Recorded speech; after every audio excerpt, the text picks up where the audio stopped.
Բարի օր հարգելի հետևորդներ, եթերում է IBC լուրերի ժամը 12-ի թողարկումն է, ես Սվետլանա Պետրոսյանն եմ, նախ կարևորը համառոտ։ Նոր կորուստ Թեհրանում, ով է եղել Իսրայելի նոր թիրախը։ Արյունոտ վրեժ բարձրաստիճան պաշտոնյայի մահվան համար Իրանի Իսլամական հեղափոխության պահապանների կորպուսը հարվածների նոր ալիք է հասցրել Իսրայելին։ Թրամփը կոշտ հայտարարություններ է արել, ինչ է սպասվում Իրանին։ Հիբրիդային սպառնալիք նախընտրական Հայաստանի գլխին, ով եւ ինչից պիտի պաշտպանի Հայաստանը։ Նոր պատերազմ թե հին սցենարի կրկնություն, որ դեպքում կավարտվի Իրանում պատերազմը։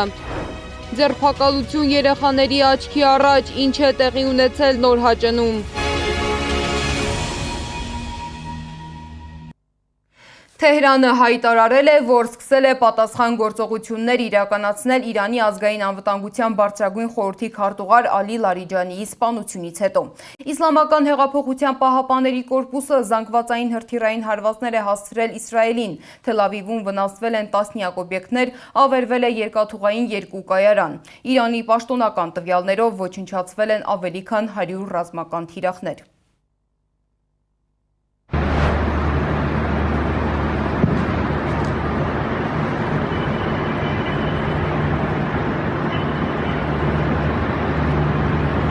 في ختان فك راسه ختان كهرباء مكتومات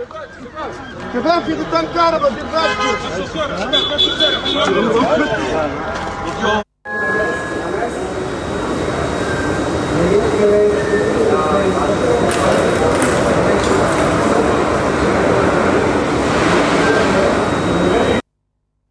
Այս ամենի ֆոնին Իրանում արդեն քննարկվել է, ով կարող է փոխարինել Ալի Լարիջանիին ազգային անվտանգության բարձրագույն խորհրդի քարտուղարի պաշտոնում։ Հնարավոր թեկնածուներից մեկը Սաիդ Ջալալին է։ Նա նախկինում արդեն զբաղեցրել է այս պաշտոնը 2007-ից 2013 թվականը եւ երկար տարիներ եղել է Իրանի գլխավոր բանակցողը միջուկային ծրագրի շուրջ բանակցություններում։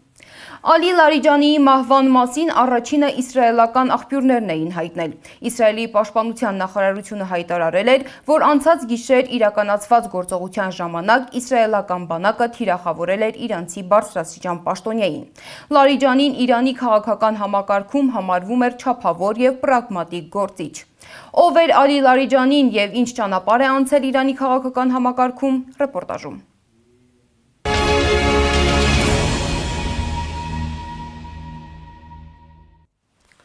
Ռեպորտաժը կարող եք դիտել մեր հետագա թողարկման ընթացքում։ Իրանի իշխանությունը կարծես փորձում է ցույց տալ, որ Լարիջանիի մահը չի խաթարի երկրի քաղաքական համակարգը։ Արտգործնախարար Աբբաս Արաղչին հայտարարել է, որ մեկ պաշտոնյայի մահը չի կարող ազդել Իրանի իշխանության կայունության վրա։ Նրա խոսքով Իսլամական Հանրապետությունը ունի ամուր քաղաքական կառուցվածք եւ համակարգի ուժը կախված չէ առանձին անձանցից։ Միաժամանակ Իրանը հաստատել է նաև մեկ այլ բարձրաստիճան զինվորականի մահը։ Իսլամական հեղափոխության պահապանների կորպուսը հայտարարել է, որ սպանվել է բասիջ կամավորական ուժերի հրամանատարը։ Իրան-Իսրայել լարվածությունը շարունակվում է նաև տարածաշրջանի այլ հատվածներում։ Իսլամական բանակը անցած գիշեր հարվածներ է հասցրել Լիբանանի մայրաքաղաք Բեյրութին։ Հատկապես թիրախավորվել է քաղաքի կենտրոնական թաղամասերում գտնվող բնակելի շենքերից մեկը։ Տեղական աղբյուրների տվյալներով հարձակման հետևանքով զոհվել է 3 մարդ, վիրավորվել 6-ը։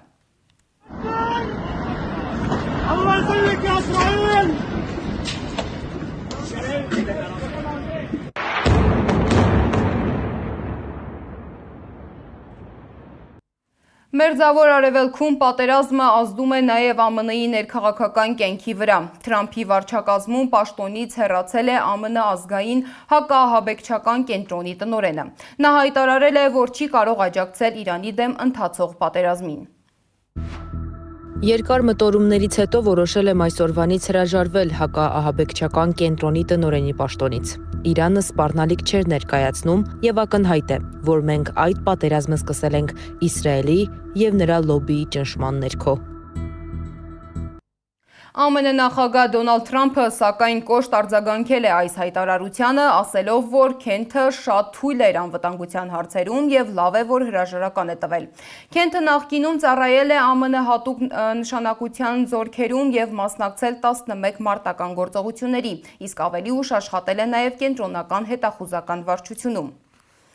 Իրանի շուրջ ստեղծված վիճակը ԱՄՆ առաջնորդը քննարկել է Սպիտակ տանը Իռլանդիայի վարչապետի հետ զրույցի ժամանակ։ Թրամփը նշել է, որ Միացյալ Նահանգները դեռ պատրաստ չէ ամբողջությամբ հեռանալ տարածաշրջանից, սակայն նման տարբերակ քննարկվում է։ Թրամփը այլ հայտարարություններ էլ է արել։ Լսենք։ Մենք կարող ենք մեկ ժամում ոչնչացնել Իրանի էլեկտրաէներգիայի կայանները։ Այս պահին Իրանում ոչինչ չեն կարող անել, քանի որ ամեն ինչ շարքից դուրս է եկել։ Նրանք ոչ ռադար ունեն, ոչ հակաօդային համակարգեր, ոչինչ չունեն։ Նրանց ռազմական կարողությունը սպառված է, բայց Հորմուզի նեղուցը ականապատել կարող են, ինչը նման է ահաբեկչության։ Եթե մենք հենց հիմա դադարեցնենք ռազմական գործողությունը, 10 տարի կպահանջվի դրանք վերականգնվելու համար։ Բայց մենք դա առայժմ չենք անի, գուցե անենք մոտ ապագայում։ Մենք մշտապես օգնում ենք այլ երկրների, բայց նրանք մեզ չեն օգնում։ Դրա մասին անշուշտ մենք պետք է մտածենք։ Միացյալ Նահանգների նախկին նախագահը Բայդենը Ուկրաինային 350-ից 400 միլիարդ դոլարի սարքավորումներ եւ տեխնիկա էր փոխանցել։ Այժմ պետք է ճշտել ուր են եւ որտեղ են ուղղվել այդ միջոցները։ Մերձավոր արևելքի երկրներն իհարկե նաեւ Իսրայելը լուրջ աջակցություն են ցուցաբերել մեզ։ Իսկ ՆԱՏՕ-ն հիմարաբար սխալներ է թույլ տալիս։ Դաշինքը պետք է օգներ մեզ։ Կուբան այժմ շատ վատ վիճակում է։ Այնտեղ բանակցում են Միացյալ Նահանգների պետքարտուղար Մարկո Ռուբիոյի հետ եւ մենք շատ շուտով մի բան կանենք Կուբայի հետ։ Մեզ մեծ օգնություն պետք չէ եւ իրականում մեզ ոչ մի օգնություն էլ պետք չէ։ Մակրոնը շատ շուտով թողնելու է պաշտոնը։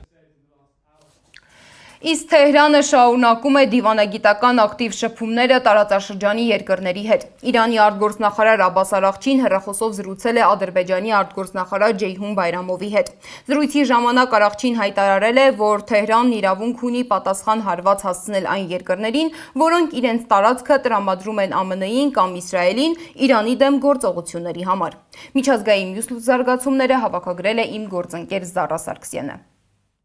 Իսրայելը սպանում է բռնապետության պարագլուխներին, հրապարակներում, ճանապարհներին եւ խաչմերուկներին, որպեսզի Իրանի քաջ ժողովուրդը նշի կրակի տոնը։ Շնորհավոր Նովրուզ։ Իրանի երկրորդ դեմքը հանդիսացող Ալի Լարիջանիի սպանությունից հետո հայտարարել է Իսրայելի վարչապետ Բենյամին Նեթանյահուն։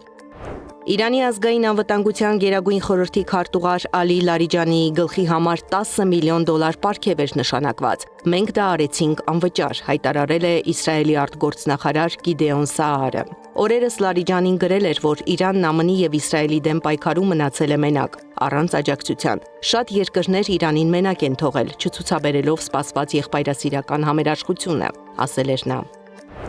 Մենք դաժան վրեժ կլուծենք բոլոր նրանցից, ում ձեռքերին Իրանի անմեղ, բայց անսասան պաշտպանների արյունն է, հայտարարել է Իրանի նախագահ Մասուդ Փեզեշքյանը։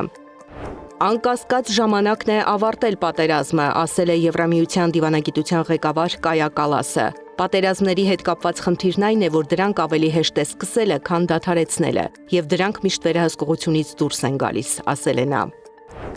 Եվրոպական երկրներից մերժումներ ստանալուց հետո Թրամփը հայտարարել է, որ Միացյալ Նահանգները Հորմուզի նեղուցի ապաշրջափակման հարցում ՆԱՏՕ-ի օգնության կարիքը չունի։ Մենք ՆԱՏՕ-ի օգնության կարիքը չունենք, երբեք էլ չենք ունեցել։ Նմանապես Ճապոնիայի, Ավստրալիայի կամ Հարավային Կորեայի։ Որպես Միացյալ Նահանգների աշխարհի ամենաազդեցիկ երկրի նախագահ, մենք ոչ մեկի օգնության կարիքը չունենք, գրել է Թրամփը։ Միացյալ Նահանգների նախագահը հայտարարել է նաև, որ կարող է Կուբայի հետ անել այն ամենն, ինչ ուզում է։ Սպառնալից հայտարարությունները հնչում են այն ժամանակ, երբ Կուբան եւ Միացյալ Նահանգները փորձում են կարգավորել լարված բանակցությունները։ Ես իսկապես հավատում եմ, որ պատիվ կունենամ վերցնելու Կուբան, ինչ որ կերպ Կուբան վերցնելը մեծ պատիվ կլինի, ասել է Թրամփը։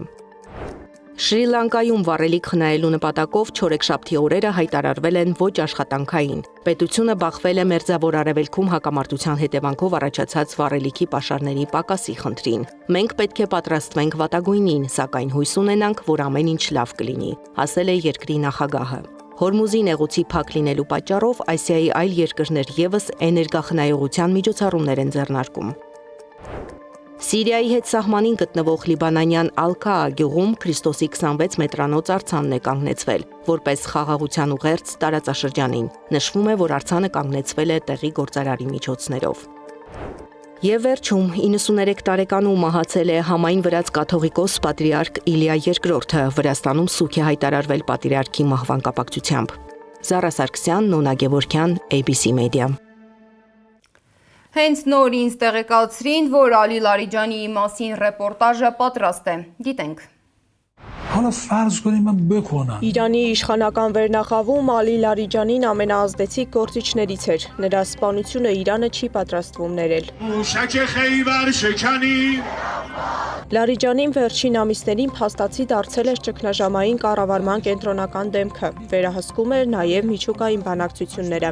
նաև ներքին բողոքների դեմ ճնշումը։ Նա միավորում էր տարբեր ուժային թևեր։ Լարիջանին ծնվել է 1958 թվականին Իրաքի Նաջաֆ քաղաքում, ամենաազդեցիկ իրանցի հոգևորական այաթոլլահ Հաշեմի Միրզա Ամոլիի ընտանիքում, որը Շահ Մոհամմադ Ռեզայի կողմից աքսորվել էր Իրաք։ 1979 թվականի հեղափոխությունից հետո ընտանիքը տեղափոխվել է Իրան, որտեղ Ալի Լարիջանին ստացել է փիլիսոփայության դոկտորի աստիճան։ Նրա եղբայրները նույնպես զբաղեցրել են բարձր պաշտոններ պետական համակարգերում, ներառյալ դատական համակարգն ու արտաքին գործերի նախարարությունը։ Նա եղել է Իսլամական հեղափոխության պահապանների կորպուսի առաջին անդամներից մեկը, իսկ ավելի ուշ դարձել է Իրանի գլխավոր բանակցողը միջուկային ծրագրի շուրջ։ Նա նաև ղեկավարել է պետական ԻՐԻՊ հեռուստառադիոընկերությունը, տարիներ շարունակ ձևավորելով Իրանի մեդիա օրակարգը։ 2005-ից 2007 թվականներին Լարիջանին եղել է միջուկային ծրագրի գլխավոր բանակցող, պաշտպանելով ուրանի հարստացման Իրանի իրավունքը։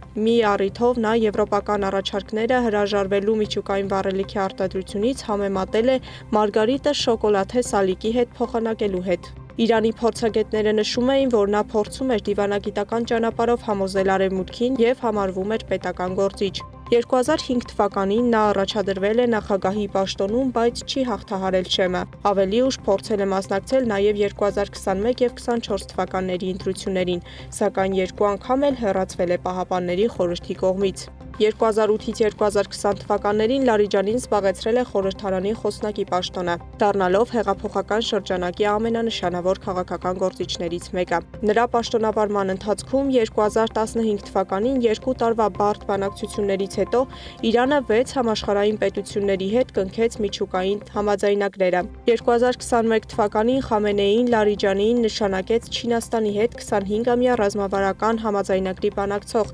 բազմամիլիարդանոց գործարք, որը կարևոր նշանակություն ունի Իրանի երկարաժամկետ տնտեսական ռազմավարության համար։ Իր ամբողջ կարիերայի ընթացքում Լարիջանին զբաղեցրել է բարձր պաշտոններ, առանձնանալով Խամենեիի նկատմամբ հավատարմությամբ եւ տարբեր մասնակցող խմբավորումների հետ հարաբերություններում պրագմատիկ մոտեցմամբ։ Վերջին ամիսներին նա նաև մի քանի անգամ այցելել է Մոսկվա, քննարկելու անվտանգության հարցեր։ Լարիջանին ներկա էր նաև Օմանում, Միացյալ Նահանգների հետ բանակցություններում։ Լարիջանին, որը 20 տարի առաջ ղեկավարում էր ազգային ամնի երդվյալ թշնամի Իսրայելին։ Հունվարի սկզբին, երբ բողոքները տարածվել էին ամբողջ Իրանում, աճել էին Միացյալ Նահանգների հնարավոր ռազմական գործողությունների վերաբերյալ մտահոգությունները, այաթոլլահ Խամենեին դիմել է Լարիջանիին իրավիճակը կայունացնելու խնդրանքով։ Այդ պահից ըստ իրանական աղբյուրների Լարիջանին վերցրել է ճգնաժամի կառավարումը։ Իրանական աղբյուրների համաձայն Լարիջանին արդեն քայլեր է ձեռնարկել իշխանությունը կենտրոնացնելու համար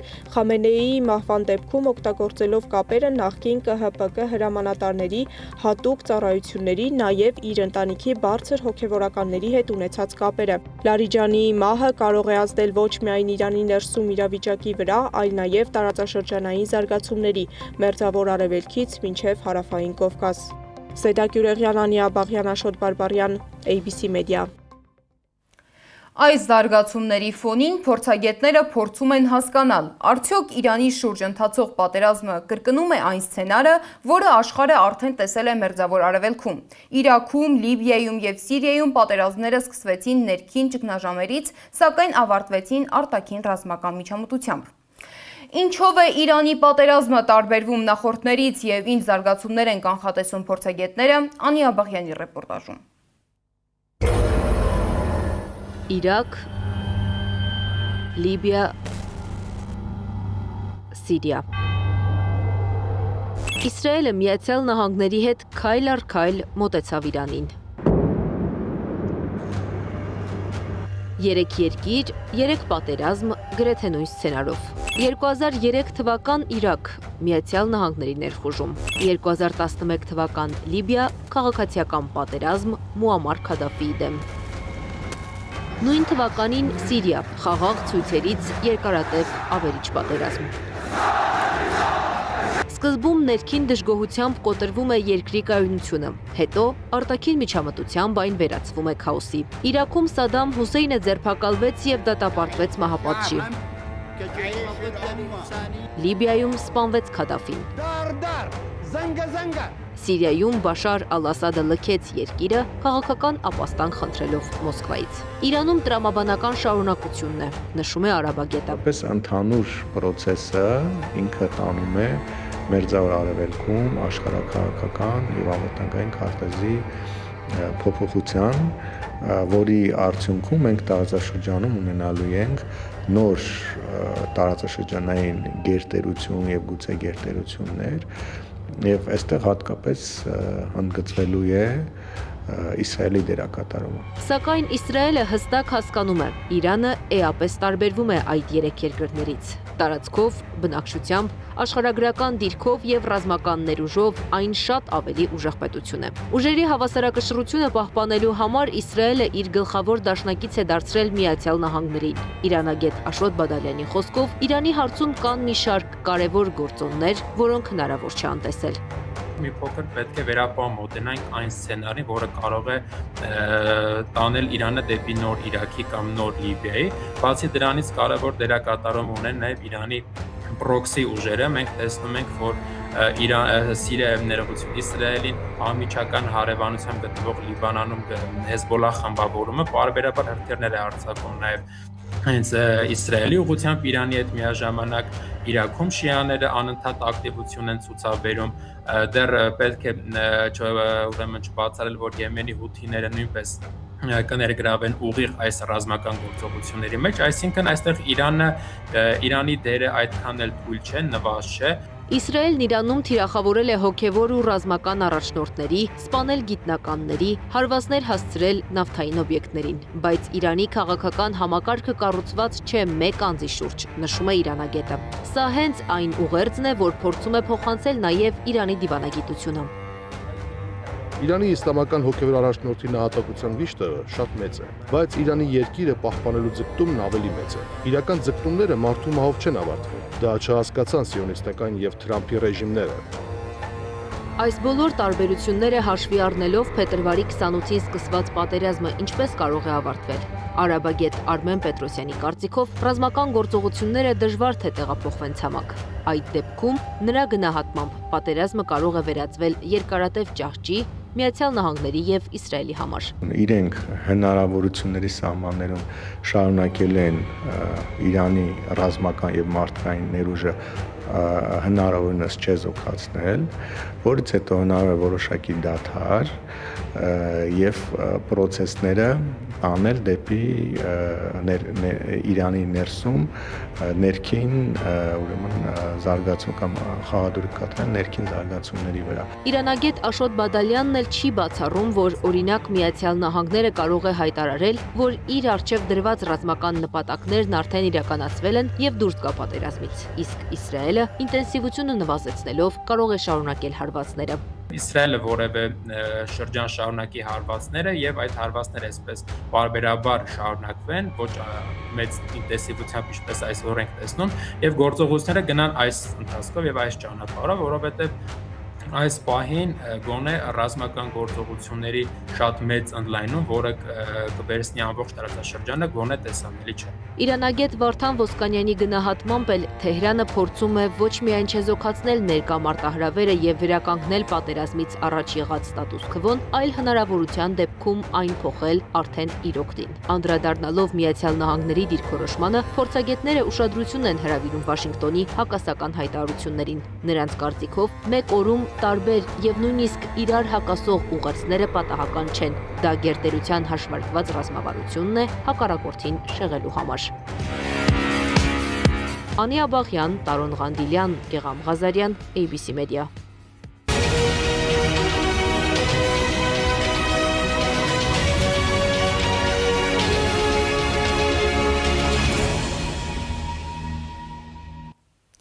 Մինչ աշխարհում լարվածությունը շարունակվում է, Հայաստանում ուշադրության կենտրոնում է առաջիկա խորհրդարանական ընտրությունը։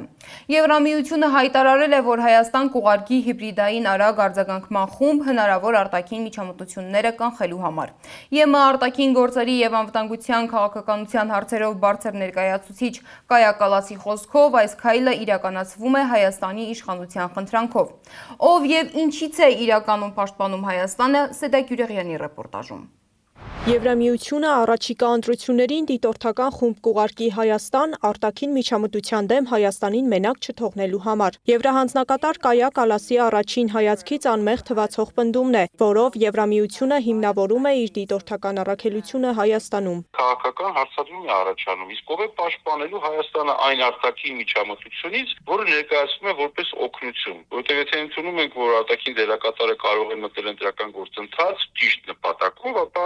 տրամաբանությամբ ցանկացած այլ ուժ էլ կարող է իր միջամտությունը ներկայացնել որպես պաշտպանություն։ Նախ 15 միլիոն եվրոյի աջակցություն ընտրություններին հիբրիդային պատերազմին դիմակայելու համար, հետո դիտորդական առաքելություն։ Պատահական է արդյոք ձևակերպումը, թե Հայաստանն է խնդրել Եվրոպական միությանը դիտորդական առաքելությամբ ներկա գտնվել Հայաստանում առաջիկա ընտրություններին։ Եվրոպայի մոտիվացիան տարածաշրջանում իր երկարատև ներկայությունն ունենալն է, եւ բացառված չէ, որ Եվրոպան ինքն է առաջարկել Հայաստանին խնդրանքնամակ ուղղել իրենց եւ ստանալ դրական պատասխան, ասում է վերլուծաբանը։ Հայաստանի իշխանությանը պետք է փողը Ազիվ թե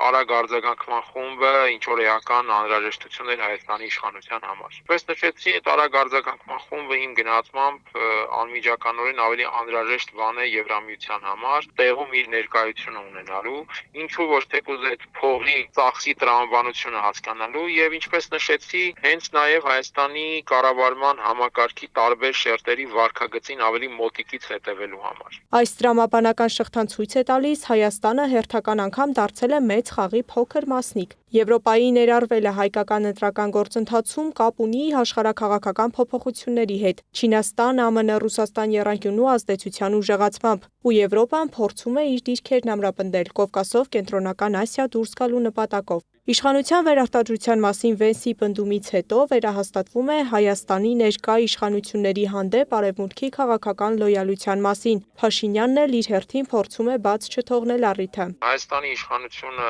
այդ հարցում օգտակար գործոն է համարում Եվրամիությանը եւ Եվրամիության լոյալությունը իր քաղաքականության հանդեպ։ Սա է առանցքային մոտիվը։ Իմաստով իհարկե Նիկոլ Փաշինյանը ելնելով նաեւ այդ տրամաբանությունից նվազագույն է աշխարհի քաղաքական կենտրոնների միջև որոշակի բալանսավորված դիրքավորումը համարում է անհրաժեշտ եւ նվազագույն անհրաժեշտ։ Քաղաքագետը հարց է բարձրացնում. Եվրոպական ներկայությունը եւս արտաքին միջամտություն է։ Ով է Հայաստանը պաշտպանելու այդ արտաքին միջամտությունից։ Պնդում է, մենք հանգել ենք կետի, որտեղ էական է ոչ թե ընտրողի քվեն, այլ այն, որ Հայաստանում ընտրությունները դարձել են ուղիղ արտաքին միջամտությունների եւ հիբրիդային պատերազմների թատերաբեմ։ Բոլորը կարող են ունենալ իրենց հետաքրքրությունները ռեգիոնում, բոլորը կարող են ունենալ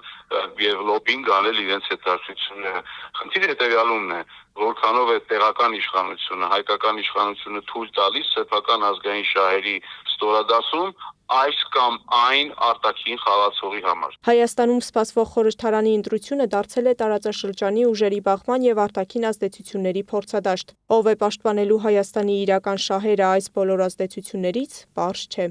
Սեդա Գյուրեղյան, Աշոտ Բարբարյան, ABC Media։